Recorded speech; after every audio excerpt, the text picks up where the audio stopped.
Угу.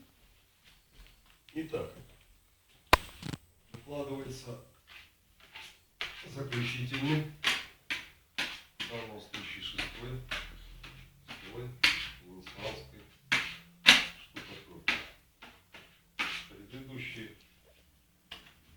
Предыдущие 5 слоев накладывались точно таким же образом. Можно посмотреть вот на этих стенах. Это 5-й слой на тех стенах. Ну, а здесь в данном случае 6-й финишный слой. Вот таким образом,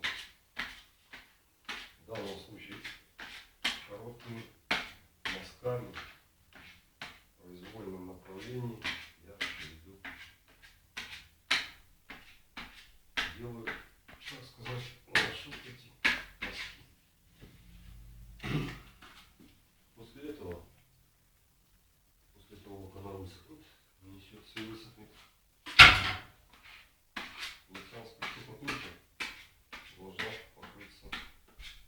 покрываться воском.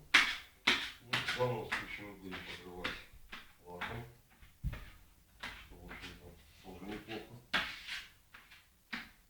И результат работы уже будет виден через 12 часов после нанесения вот этого окончательного финишного слоя. Все, Иван Сергеевич, спасибо.